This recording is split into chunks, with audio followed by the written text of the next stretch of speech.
मेरे प्यारे दोस्तों, स्वागत है आपका सृष्टि रिसर्च कोचिंग सेंटर के इस नए वीडियो में। कहा जाता है कि तैयारी इतनी खामोशियों से करो कि सफलता शोर मचा दे। इसलिए कहा जाता है कि जीत के लिए जुनून चाहिए। और ये बात सत्य है कि अगर जो आप ठान लेते हैं उसके लिए बस आपके अंदर क्या होनी चाहिए, जुनून होना चाहिए। युद्ध तो आप पहले ही जीत चुके रहते हैं, कोई भी युद्ध तो आप पहले ही जीत चुके रहते हैं। फ़र्क इतना होता है कि आप युद्ध की पैतरा को सीखने में थोड़ा सा टाइम लगा देते हैं। चलिए, आज का टॉपिक है ब्रीथ। आज का टॉपिक क्या है? ब्रीथ। ब्रीथ को इंग्लिश में कहा जाता है सर्कल। क्या कहा जाता है? सर्कल। अब सर्कल कोई बताएगा ब्रीथ किसे कहते हैं? जैसे कि आपको रेखा बताया गया था कि बिंदु के गमन पथ को रेखा कहते हैं, उसी तरह से एक ब्रीथ का भी परिभाषा होगा कि एक निश्चित बिंदु से समतल में स्थित, ऐसे बोल देंगे कि समतल में स्थित एक निश्चित बिंदु से, ठीक, समतल में स्थित एक निश्चित बिंदु से बिंदुओं के गमन पथ को ही क्या कह सकते हैं? वृत्त कह सकते हैं। या तो अगर इसका परिभाषा हम देखना चाहें तो जस्ट हम इस यहाँ पे लिखने जा रहे हैं, आप उसको ज़रूर स्क्रीनशॉट लेकर उसका जो नोट्स बनाइएगा उसमें लिख लीजिएगा। जैसे कि बच्चों का डिमांड था कि सर एक काम कीजिए, 3 दिन ब्रीथ पढ़ा दीजिए, उसके बाद से जो पीछे का बच्चा रहेगा उसको पढ़ा दीजिएगा। तो इसलिए मैं थोड़ा से रिस्क लेके ब्रीथ पढ़ा रहा हूँ, क्योंकि बच्चों का डिमांड है तो बच्चों के अनुसार तो चलना ही पड़ेगा। यही कारण है कि मैं बच्चों के अनुसार चल रहा हूँ। बच्चों का डिमांड है कि सर सर्कल पढ़ा दीजिए, कुछ मात्रा में सर्कल से भी कुछ क्वेश्चन अच्छे आ रहे हैं। तो मैं कोशिश करूँगा कि सर्कल के उतने पहलू को बताया जाए जितने में आपका एक भी टेंशन हो नहीं। मैं वहाँ तक बताऊँगा जहाँ तक कि खखोर के सब निकाल लिया जाए, ठीक है ना। रस मलाई और जूस सबको एक साथ बना के निकाला जाएगा। जैसे कि ब्रीथ किसे कहते हैं? What is circle? What is circle? तो सर्कल को जानने से पहले ना बाबू सुनिए, हमको 2 चीज़ों का विभेद करना पड़ेगा। एक होता है ब्रीथ, एक होता है गोला। क्या होता है? एक होता है ब्रीथ, एक होता है गोला। तो जो ब्रीथ होती हैं इनकी आकृति थोड़ा से समतली टाइप हो सकती हैं। समझ रहे हैं क्या कहे हैं? जो ब्रीथ होती है इनकी आकृति थोड़ा से समतली टाइप हो सकती हैं, उबड़ खाबड़ हो सकती हैं, किंतु गोले की आकृति बिल्कुल क्या होता है? गोल होता है। गोले की आकृति बिल्कुल क्या होता है? गोल होता है। तो हम यहाँ पे गोला नहीं पढ़ाने जा रहे हैं, बल्कि क्या पढ़ाने जा रहे हैं? ब्रीथ पढ़ाने जा रहे हैं।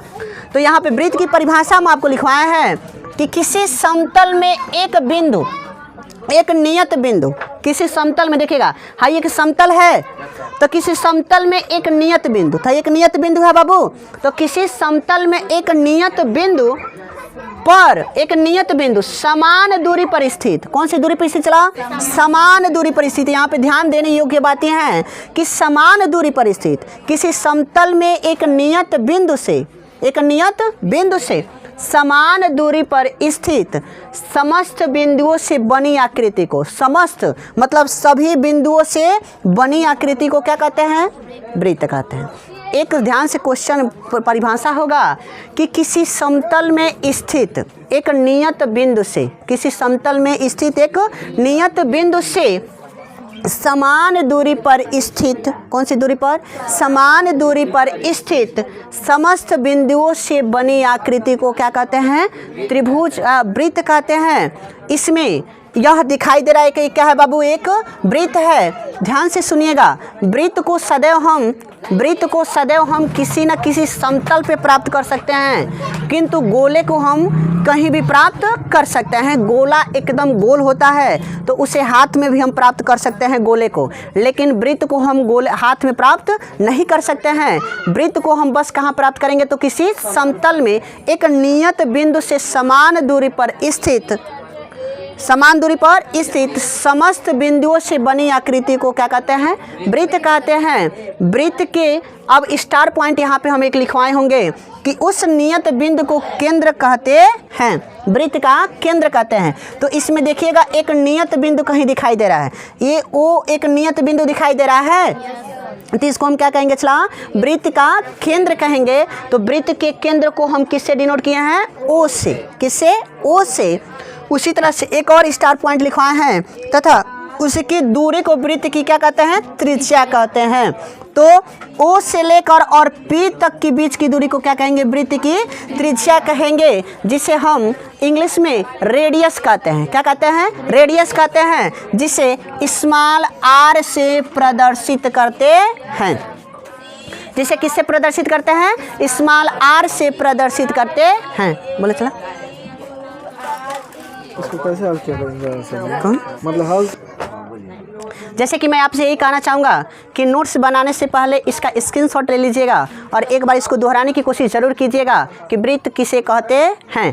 तो मेरे साथ थोड़ा सा दोहरा लीजिएगा कि वृत्त बताए हैं कि किसी समतल में एक नियत बिंदु से, किसी समतल में एक नियत बिंदु से समान दूरी पर स्थित, समान दूरी पर स्थित बिंदुओं से बनी, समस्त बिंदुओं से बनी आकृति को त्रिवृत्त कहते हैं। जो वृत्त होता है उसमें ये एक क्या है? वृत्त है, जिसमें ओ इसका केंद्र है और ओ से लेकर पी तक वृत्त की त्रिज्या है। तो वृत्त का केंद्र और वृत्त की त्रिज्या का परिभाषा यहाँ पे लिखवाए हैं कि उस नियत बिंदु को या वृत्त के नियत बिंदु को वृत्त का केंद्र कहते हैं, तथा वृत्त के परिधि तथा केंद्र के, वृत्त की परिधि तथा केंद्र से दूरी को क्या कहते हैं? वृत्त की त्रिज्या कहते हैं। तो वृत्त की त्रिज्या का परिभाषा क्या होगा? देखिएगा, इसमें है जो बाहरी बाहरी भाग दिखाई दे रहा है, इसको क्या कहेंगे? वृत्त की परिधि कहेंगे। क्या कहेंगे बाबू? वृत्त की परिधि कहेंगे। तो अगर वृत्त की परिधि में त्रिज्या की बात करें, किसकी बात करें? त्रिज्या की। तो वृत्त के परिधि तथा केंद्र के बीच की दूरी को वृत्त की त्रिज्या कहते हैं। क्या कहें? वृत्त की त्रिज्या कहते हैं। उसी तरह से अब परिधि का मतलब क्या होगा? परिधि, परिमीन होता है बाहर, रिधि मीने घिरा हुआ, यानी कि जो बाहरी भाग से घिरा होता है उसी को क्या कहते हैं? परिधि कहते हैं। अब हमको याद रखना है अभ्यंतर बिंदु। कौन सा? अभ्यंतर। और दूसरा याद रखना है बहिभाग। क्या याद रखना है? अभ्यंतर और बहिभाग। तो अभ्यंतर किसे कहते हैं? सबसे पहले इसकी स्क्रीनशॉट ले लीजिए, इसको इरेज करना पड़ेगा। कि हम आपको यहाँ पे बताने वाले हैं वह, सुनिए, जैसे यहाँ पर हम आपको बताने वाले हैं अभ्यंतर भाग के विषय में। किसके विषय में? अभ्यंतर भाग के विषय में। तो अभ्यंतर, सर्कल गलत बन गया क्या? अभ्यंतर भाग के विषय में बताने वाले हैं। तो अभ्यंतर भाग के विषय में बताने से पहले मैं आपको कुछ बताऊंगा इसमें कि क्या होता है अभ्यंतर और क्या होता है बहिर्भाग। क्या होता है बहिर्भाग, क्या होता है अभ्यंतर। अभ्यंतर मतलब होता है अंदर। अभ्यंतर मतलब क्या होता है? अंदर। यानी कि ये जितनी भागें दिखाई दे रही हैं, अंदर वाली भागें, ये देख रहे हैं बाबू, ये सब कौन सी भागें कहलाएंगे? यह अभ्यंतर कहलाएगा। क्या कहलाएगा? अभ्यंतर। यानी कि कह सकते हैं कि वृत्त के आंतरिक भाग को क्या कहते हैं? वृत्त का अभ्यंतर कहते हैं। वृत्त के आंतरिक भाग को क्या कहेंगे बाबू? वृत्त का अभ्यंतर कहेंगे। उसी तरह से हमको एक चीज़ और याद रखना होगा। क्या याद रखना होगा बाबू? अभ्यंतर के साथ साथ बहिर्भाग। कौन सा भाग? बहिर्भाग। अगर देखा जाए तो यह समतल में स्थित एक वृत्त दिखाई दे रहा है ना बाबू, तो है सब बाहरी भाग दिखाई दे रहा है ना? बोलिए, है बाहरी भाग दिखाई दे रहा है वाला? तो इसे कौन सा भाग कह सकते हैं बाबू? बहिर्भाग। कौन सा भाग? बहिर्भाग। तो बहिर्भाग, इसको कौन सा भाग कह सकते हैं? चला, बहिर्भाग। बहिर्भाग होता है, बहिर्भाग होता है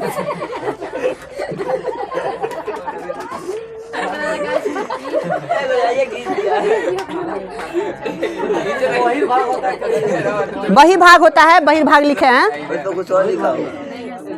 बहिर्भाग। हाँ, तो बहिर्भाग होता है, बहिर्भाग। केंद्र बना रहा है, केंद्र। अच्छा, इसको अंदर वाले भाग को क्या कहेंगे? चला, अभ्यंतर। देखिएगा, है जो चटकार वाला हिस्सा दिखाई दे रहा है ना चलवा, यही क्या है? ना ना, यही वृत्त है। ये क्या है? वृत्त है। और इसके आंतरिक भाग को क्या कर रहे हैं? अभ्यंतर भाग। कौन सा भाग? अभ्यंतर भाग। और उसके बाद से इसके बाहरी भाग, ये सब बाहरी भाग है ना बाबू, तो इस बाहरी भाग को क्या कर रहे हैं? बहिर्भाग। कौन सा भाग? बहिर्भाग। समझ रहे हैं? मनीषा देवी, इतना तू हंसती है।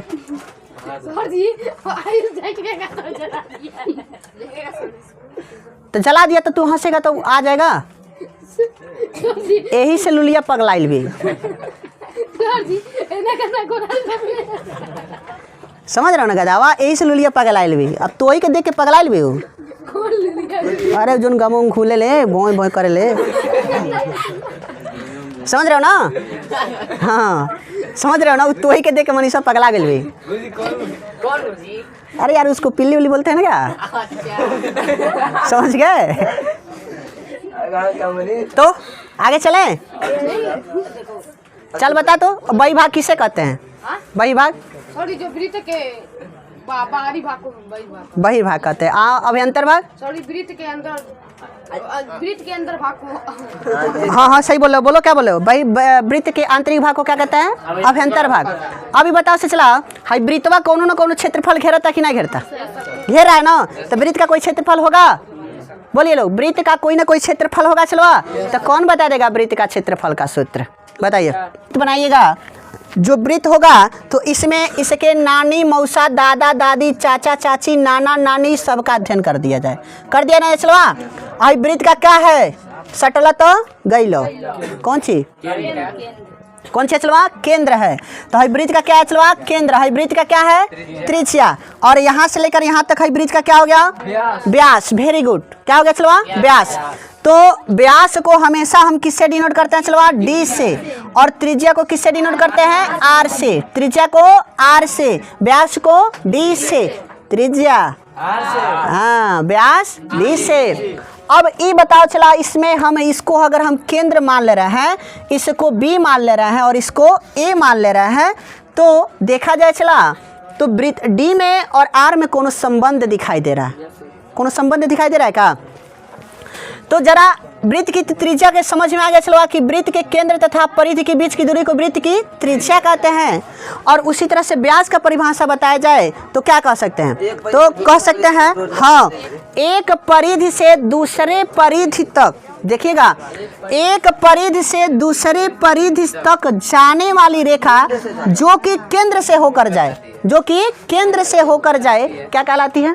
क्या कहलाती है? व्यास कहलाती है। व्यास का एक बार परिभाषा सुन लीजिएगा कि एक परिधि से दूसरे परिधि तक जाने वाली रेखा जो कि केंद्र से होकर जाती है, वृत्त का क्या कहलाती है? व्यास कहलाती है। जो वृत्त का व्यास होता है, वृत्त की त्रिज्या के कितनी होती है? 2 गुना होता है। अर्थात हम d अगर बात करें तो d बराबर क्या लिख सकते हैं बाबू? 2r, जहाँ d क्या है? व्यास है। जहाँ d क्या है बाबू? व्यास है। और r क्या है? त्रिज्या है। क्या है? त्रिज्या है। तो अगर कोई आपसे पूछ रहा है वृत्त और व्यास और त्रिज्या में क्या संबंध है, तो आप क्या बताएंगे कि जो व्यास होती है वो त्रिज्या की कितनी होती है? 2 गुनी होती हैं। लेकिन जो त्रिज्या होती हैं, जो त्रिज्या होती हैं वह व्यास की कितनी होती हैं? आधी होती हैं। तो अर्थात r बराबर हम क्या लिख सकते हैं? d/2। और d बराबर क्या लिख सकते हैं? 2r। क्या ये बात समझ में आया? किसी कोई दिक्कत नहीं है? चलिए, अब हमको याद रखना है वृत्त की जीवा। क्या याद रखना है? वृत्त की जीवा। अब देखिए बाबू, यहाँ से लेकर यहाँ तक एक रेखा खींच दिया ना, ये भी देख रहे हैं कि एक परिधि से, मान लीजिए सी है, क्या है? डी है। अब यहाँ पे भी देख रहे हैं चला कि एक परिधि से दूसरे परिधि तक, कहाँ तक? एक परिधि से दूसरे परिधि तक मिला तो जा रहा है रेखा, लेकिन वह क्या केंद्र से होकर जा रहा है? नहीं जा रहा है। इसलिए इसका हम परिभाषा क्या बोल सकते हैं कि वृत्त के एक परिधि से दूसरे परिधि तक मिलाने वाली रेखा जो कि केंद्र से होकर न जाए, क्या कहलाती हैं?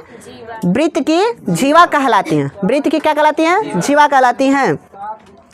तो अब बताइए, वृत्त की जीवा और वृत्त के व्यास में कोई संबंध है? बोलिए, बिल्कुल संबंध है। संबंध ये है कि जो वृत्त की जीवा होती है वह केंद्र से होकर नहीं जाती है, किंतु वृत्त का जो व्यास होता है वह केंद्र से होकर जाता है। इसमें हमको यही क्या हो इम्पोर्टेंट बातें याद रखनी है। ठीक है ना बाबू? फिलहाल में मैं तो ज़्यादातर इसमें सूत्र ले जाने की कोशिश करूँगा।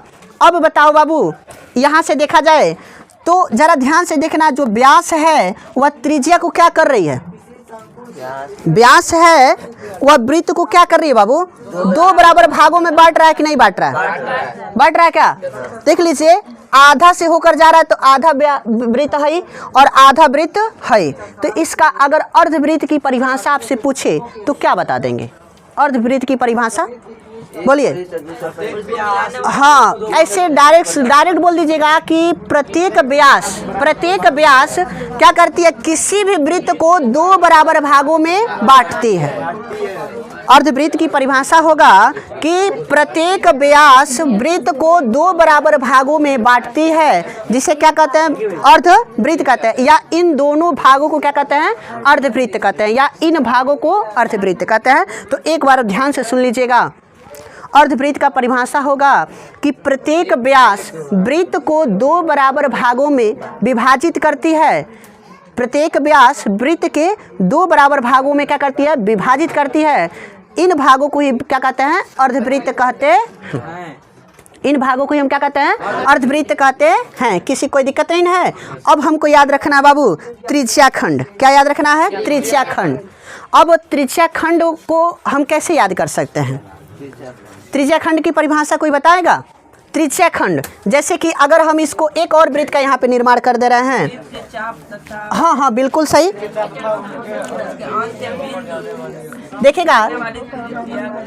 देखिएगा यहाँ पर हम एक वृत्त का निर्माण कर दिए ना बाबू। तो यहाँ पर जब एक हम वृत्त का निर्माण किए हैं तो वृत्त का क्या है, केंद्र ओ है। अगर किसी इस पे हम एगो क्या कर दे रहे हैं बाबू, चाप खींच दे रहे हैं। क्या है बाबू, है क्या, वृत्त का चाप। देख रहे हैं, हाइब्रिड का क्या बाबू, चाप है। तो इसका अगर परिभाषा हम बताना चाहें तो क्या बता सकते हैं, हाँ बोलिए। किसी वृत्त की, वेरी गुड, किसी वृत्त की चाप तथा उसके अंत बिंदु से जाने वाली त्रिज्या को या त्रिज्या से बनी आकृति को क्या कहते हैं, त्रिज्याखंड कहते हैं। तो एक बार ध्यान से बस सुनिएगा कि किसी वृत्त के चाप, मेरे साथ दोहराइएगा, किसी वृत्त के चाप तथा उसके अंत बिंदु से जाने वाली त्रिज्या से बनी आकृति को वृत्त के त्रिज्याखंड कहते हैं। तो ये वाला नीचे वाला हिस्सा क्या दिखाई दे रहा है, त्रिज्याखंड दिखाई दे रहा है। क्या दिखाई दे रहा है, त्रिज्याखंड दिखाई दे रहा है। कोई दिक्कत नहीं है, लेकिन हमको ये जानना होगा कि चाप किसे कहते हैं। क्या, चाप किसे कहते हैं। तो चाप को कई बार बताएं, इसको स्मॉल एम से प्रदर्शित करते हैं। चाप को किससे, स्मॉल एम से। तो चाप का कोई परिभाषा बताएगा, हाँ बोलिए। परिधि के किसी सतत भाग को चाप। वेरी गुड, वृत्त के किसी परिधि के सतत भाग को क्या कहते हैं, चाप कहते हैं। तो देखिएगा वृत्त के किसी परिधि को, तो मान लीजिए है यहाँ से लेकर यहाँ सतत भाग है, चाप कह दिए। यहाँ से देखिएगा यहाँ से लेकर यहाँ तक एक सतत भाग दिखाई दे रहा है, चाप कह दिए। तो वृत्त के सतत भाग, वृत्त के किसी परिधि के सतत भाग को क्या कहते हैं, चाप कहते हैं। वीडियो को पॉज करके जरूर लिख लीजिएगा कि वृत्त के परिधि के सतत भाग को क्या कहते हैं, चाप कहते हैं। चाप कितने प्रकार के होंगे, 2 प्रकार के। चाप कितने प्रकार के होंगे, 2 प्रकार के। एक होगा दीर्घ चाप, एक होगा लघु चाप। एक होगा दीर्घ चाप, एक होगा लघु चाप। तो हाई कौन सा चाप दिखाई दे रहा है, चलवा दीर्घ चाप दिखाई दे रहा है। कौन सा चाप, दीर्घ चाप। और हाई कौन सा चाप दिखाई दे रहा है, चला लघु चाप। कौन सा चाप, लघु चाप। इसी में त्रिज्याखंड का भी परिभाषा आ गया, इसे त्रिज्याखंड कर दीजिएगा। कौन सा खंड बाबू, त्रिज्याखंड। और उसी तरह से यहाँ पे क्या समझ लिए हैं, दीर्घ चाप। और इसी त्रिज्याखंड को ही हम कह सकते हैं लघु चाप। कौन सा चाप, लघु चाप। लघु चाप, इसमें अगर इसका हम नामकरण करें बाबू तो क्या लिख सकते हैं, मान लीजिए ओ है, ए है, क्या हो रहा है, बी हो जा रहा है। तो अगर चाप की बात करें, किसकी बात करें, चाप की बात करें, तो कौन सा चाप यहाँ पे बन सकता है बाबू, ओ ए बी। कौन सा चला, एक क्या दिखाई दे रहा है, चाप दिखाई दे। तो ओ से कोई मतलब नहीं है, बस हम क्या लिख सकते हैं, ए बी क्या है बाबू, एक चाप है। ए बी एक क्या है, चाप है, जिसे एम ए बी चाप कह सकते हैं। एम ए बी चाप कह सकते हैं। हम एम क्यों लिख रहे हैं, क्योंकि एम का मतलब होता है चाप। एम का मतलब क्या होता है, चाप। ज़्यादा बड़ा वीडियो हो जाएगा दोस्तों, अभी इसमें पूरा नहीं ख़त्म हुआ है, अभी वृत्तखंड बाकी है, त्रिज्याखंड तो हो गया है। लेकिन हाँ, अगर आप कमेंट कर रहे हैं कि सर उसके जो परिभाषा है उसको भी लिखवाते चलिए, तो मैं कोशिश करूंगा कि मैं बोर्ड पर भी परिभाषा लिखवाऊं, लेकिन आप कमेंट जरूर करें। दोस्तों अगर वीडियो पसंद आए तो प्लीज़ वीडियो को लाइक करें, चैनल पर नए तो चैनल को सब्सक्राइब कर दें, बेल आइकन को ऑल पे प्रेस कर दें और अपने दोस्तों के साथ शेयर करना ना भूलें। मिलता है नेक्स्ट वीडियो में, लेकिन जाने से पहले फिर मैं आपसे कहूँगा कि तैयारी इतनी खामोशियों से करो कि सफलता शोर मचा दे। तब तक के लिए मिलते हैं नेक्स्ट वीडियो में। जय हिंद, वंदे मातरम।